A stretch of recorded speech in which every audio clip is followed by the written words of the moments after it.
पिछले एपिसोड में आपने देखा कि लाजो अपनी बड़ी बहू कल्की को बिल्कुल भी पसंद नहीं करती है, क्योंकि उसके बड़े बेटे मयूरेश ने कल्की से लव मैरिज की हुई थी। वहीं लाजो को कल्की का नौकरी करना भी पसंद नहीं था।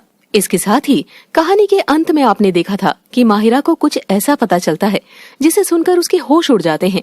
अब आगे मुझे पुराने मंदिर में जाना ही होगा। पता नहीं जो कुछ भी वो औरत बोल रही है वो सच है या नहीं, पता तो लगाना ही पड़ेगा। और ये कहने के बाद वो तुरंत ही पुराने मंदिर के लिए घर से निकल जाती है।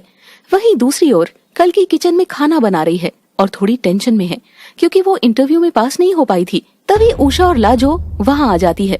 अरे जरा तेज हाथ चला, इतनी देर हो गई है, खाना कब बनेगा तेरा? कैसे मुंह लटकाई खड़ी है? वही तो, अरे इंटरव्यू पास करने के लिए थोड़ा टैलेंट भी तो होना चाहिए। पता नहीं क्या पढ़ाई लिखाई की है इसने। कुछ नहीं किया, सब झूठ ही बताया है। मैं तो कहती हूँ चुपचाप घर में बैठी रहे, तेरे से नहीं होने वाला ये सब। अरे कहीं नकली डिग्री तो नहीं है इसके पास, हाँ? और दोनों सास बहू ऐसे ही कल्की का मजाक बनाकर वहाँ से चली जाती है। बेचारी कल्की कुछ नहीं बोलती और आंखों में आंसू लिए हुए रह जाती है। तभी गुड्डी कल्की के पास आती है। दीदी आप रोइए मत, सासू माँ और दादी माँ की बातों को दिल पर मत लगाया करो। आपको तो पता ही है कि दोनों को ज्यादा बोलने की आदत है। हाँ गुड्डी, मैंने इसीलिए उनको कुछ नहीं कहा। अगर मैं कुछ बोलती तो और भी प्रॉब्लम बढ़ जाती। हाँ वही तो। अच्छा ये सब छोड़िए, गुलाब जामुन रखे हैं फ्रिज में, खाकर देखो, मैंने बनाए हैं। कल्की फ्रिज में से गुलाब जामुन निकाल कर खाती है। डिलीशियस। डिलीशियस क्या होता है? इसका मतलब होता है बहुत ही स्वादिष्ट। जितनी ये देखने में अच्छे लग रहे हैं उतने ही खाने में भी अच्छे हैं। Thank you thank you. थैंकू नहीं, थैंक यू। Thank you. हाँ बिल्कुल सही। तुमने तो बहुत जल्दी सीख लिया। हाँ दिमाग तो हमारा बहुत तेज है दीदी। हाँ वो तो है। और इसके बाद दोनों फिर से अपने किचन के काम में लग जाती है। थोड़ी देर बाद गुड्डी और कल्की अपनी सास और दादी सास को खाना परोसने लग जाती है। अरे क्या हुआ, अभी तक माहिरा घर नहीं आई? माँ जी आती ही होगी, किसी जरूरी काम में फंस गई होगी। अरे ऐसा कौन सा काम है जो अभी तक नहीं आई? 5 घंटे हो गए हैं। 1 घंटे पहले तूने कहा था कि बस आती ही होगी, लेकिन अभी तक नहीं आई। तभी माहिरा घर पर आ जाती है। वो परेशान लग रही थी और उसने अपनी दादी माँ की ये सारी बातें सुन ली थी।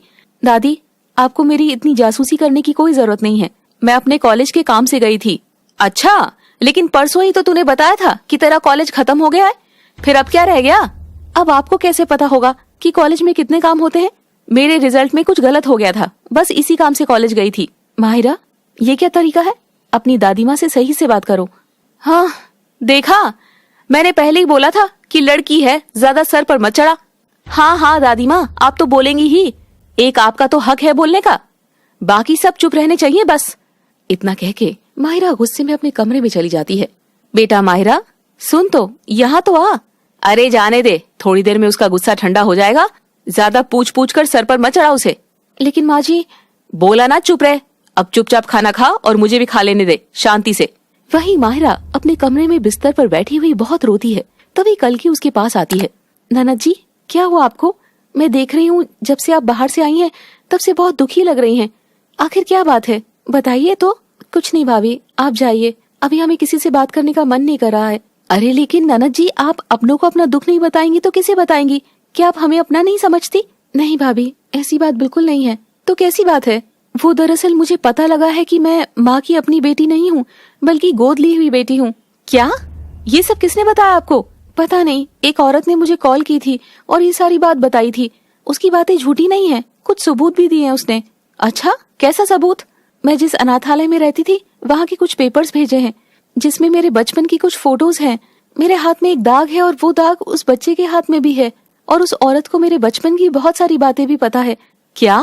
हाँ भाभी ये बात बिल्कुल सच है। और माहिरा बहुत रोती है। वहीं कल्की उसे बहुत समझाती है। माहिरा उस औरत ने तुम्हें सारी बातें क्यों बताई? ये तो मुझे पता नहीं है, लेकिन मुझे उसके इरादे कुछ नेक नहीं लग रहे हैं। पता नहीं भाभी। और हाँ, इस बात से कोई फर्क नहीं पड़ता कि तुम गोद ली हुई हो या अपनी हो, समझी? तुम्हारे साथ घर में किसी ने फर्क नहीं रखा। हाँ भाभी आप सही कहती हैं, लेकिन मैंने डिसाइड किया है कि मैं माँ को कुछ नहीं बताऊंगी, आप भी मत बताना। ठीक है, डोंट वरी। कुछ ही दिनों बाद कल्की को एक बहुत अच्छा जॉब ऑफर मिलता है और वो जॉब इंटरव्यू के लिए तैयार हो रही थी। लाजो और उषा उस वक्त घर पर नहीं थे। अच्छा मैं जा रही हूँ माहिरा, माँ को बता देना। हाँ भाभी आप जाइए, all the best. Thank you. कल्कि बाहर निकलने ही वाली होती है तभी उषा और लाजो वहां पहुंच जाती है। देख ले, तुझे बिना बताए जा रही है। वो दिन दूर नहीं जब तेरी कोई इज्जत नहीं करेगा इस घर में। आप बिल्कुल सही कहती है माँ जी।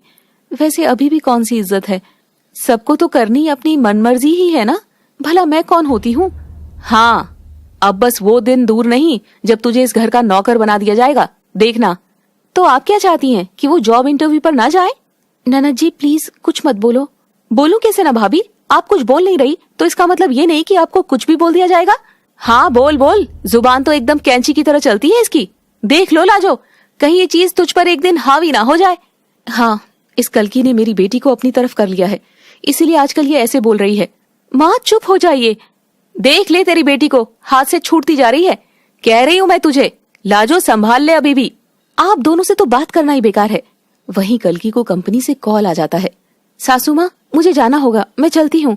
आप जाइए भाभी। कल्कि इंटरव्यू के लिए चली जाती है और माहिरा अपने कमरे में चली जाती है।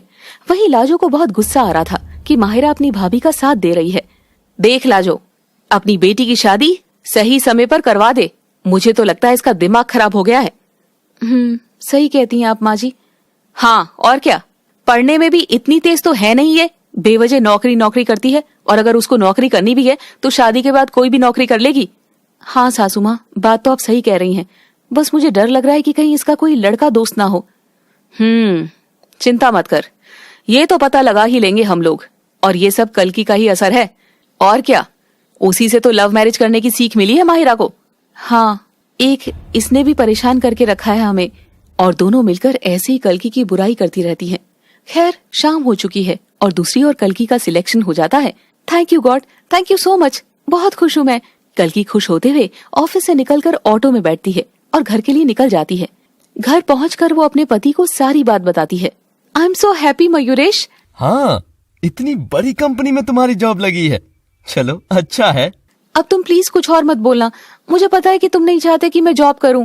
अरे ऐसी बात नहीं है, अब मिल गई जॉब तो कर ही लो। लेकिन तुम देख लेना, एक दिन तुम मुझ पर बहुत प्राउड फील करोगे। हाँ okay Baba, I am sorry, माफ कर दो। It's okay. कल्कि जॉब पर जाने लगती है। खैर एक महीना ऐसे ही बीत जाता है। तभी एक दिन कल्कि ऑफिस के लिए लेट हो रही थी, तो वो जल्दी जल्दी सीढ़ियों से नीचे उतरती है कि तभी उसका पैर फिसल जाता है और वो पेट के बल गिर जाती है।